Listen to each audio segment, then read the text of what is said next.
Alright guys, the gloves are off. Well, metaphorically speaking anyway, as it's pretty apparent that a titanic moray eel and prehistoric giant snake don't exactly necessitate the need for boxing gloves, but you get the picture either way. The point is, we're doing it. The two biggest hitters in this continuous hypothetical tete-a-tete, not of words, but instead more sharp fangs, writhing serpentine bodies, and anomalous eel jelly than you can shake a 12-foot fishing pole at. Although it's perhaps not always been at the forefront of your mind, have you ever been daydreaming and wondered who would win in a colossal subaquatic battle between SCP-3000 and the Titanoboa snake of prehistory? No? Well, you're about to find out. Hello internet, what's going on? And once again, welcome back to the most inquisitive channel on YouTube, Life's Biggest Questions. As per usual, I'll be your disembodied floating voice, Jack Finch, as today we curiously ask the question, what if the Titanoboa snake fought SCP-3000? Roll the clip.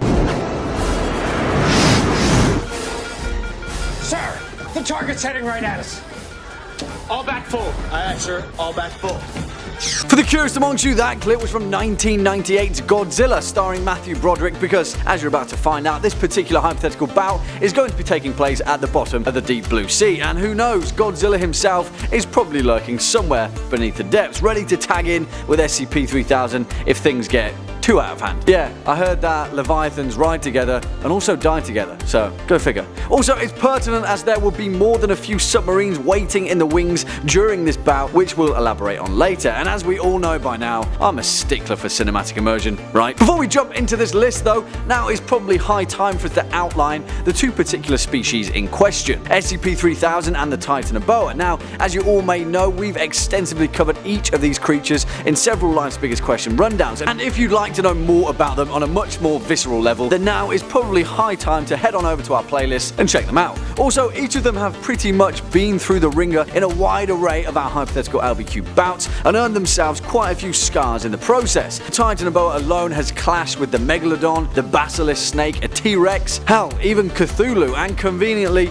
racked up quite a few skulls for the Skull Throne in the process. SCP-3000 on the other hand has faced off against the mythical Kraken of legend, as well as the terrifying SCP-1128 most recently, both of which have easily fallen to the colossal aquatic might of the anomalous moray eel, and the only creature to date that has successfully taken a chunk out of SCP-3000 has been the world serpent himself, Jormungandr, which is saying something really, because no one messes with Jormungandr, right? Anyway, over in the blue corner we have the undisputed slithering king, measuring in at over 42 feet and weighing in at around 1100 kilograms, the Titanoboa snake. Now this guy is the largest snake ever found in recorded history anyway, which existed on our fair planet Earth around 60 million years ago. The Titanoboa managed to dominate the turbulent landscape and reign as the prime predatory species of the planet after the dinosaurs had faded from the picture, earning itself a place at the top of the food chain through its ambush tactics in the dense jungle undergrowth and its powerful constricting body that could crush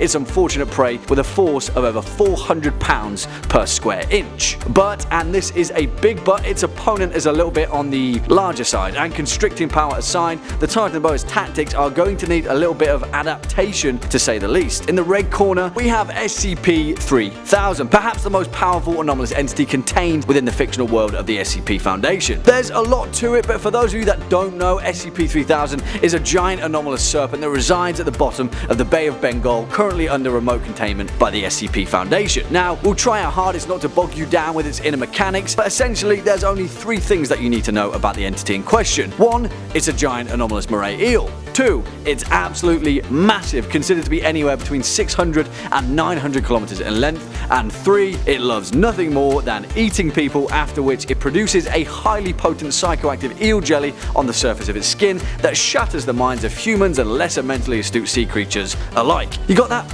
Okay, nice one. Now, from the off, this is a completely one-sided fight. SCP-3000 would swallow the Titanoboa whole like a less than satisfying string of spaghetti, given the fact that, well, the Titanoboa is roughly 40 feet in length and SCP-3000 is anywhere between 600 and 900 kilometers. To put that into perspective, the anomalous eel is the width of the Bay of Bengal and the Titanoboa is a little bit larger than a yellow school bus.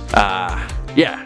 game over, guys. But that's not fun, and size isn't exactly everything, because just as David fought Goliath, so too can the Titanoboa fight SCP-3000. He's just going to need a few friends for the process, and by a few friends, I mean an entire swarm of slithering soldiers. And you may also be thinking, yeah, but SCP-3000 resides at the bottom of the ocean, how are they even going to fight? But don't worry about that, because the fact of the matter is, the Titanoboa, as well as its boa constrictor ancestors, are incredibly proficient swimmers and are impeccably adapted to hunt, survive, and thrive within the deep dark water. Alright, the stage is set then, but in this hypothetical bout in particular, it's going to take quite a few Titanoboas to even stand a chance at taking it down. But how many exactly? Well, if we work on the basis that SCP-3000 is at its maximum length of 900 kilometers and there are roughly 3,280 feet in 1 kilometer, that would take 82 individual Titanoboa snakes to cover a single kilometer's worth of anomalous eel jelly flesh. At its maximum length of 900 kilometers, it would take 73,800 Titanoboa snakes, and that's just one side of the giant moray eel, so double that, and now we have 147,600 snakes worth of ammunition in our slithering army. And if you couldn't tell already, that's a hell of a lot of giant snakes. And although it seems that we're already bursting at the seams of this hypothetical skin shedding, just stick with me, because trust me, it's the only way that SCP-3000 is even going to take a dent in this fictional showdown. Now, you might think that 147,000 of anything could defeat, well, anything, really.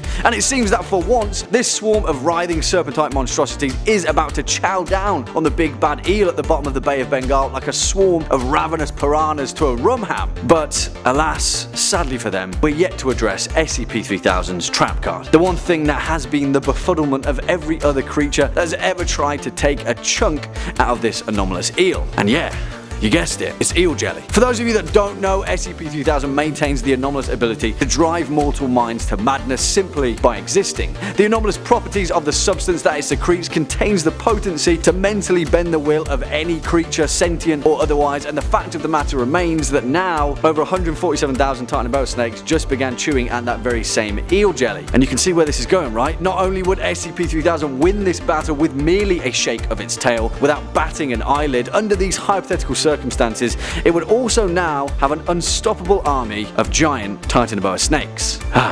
Yeah, now that's a curveball, right? Wait, maybe that's exactly what SCP-3000 was waiting for. Oh.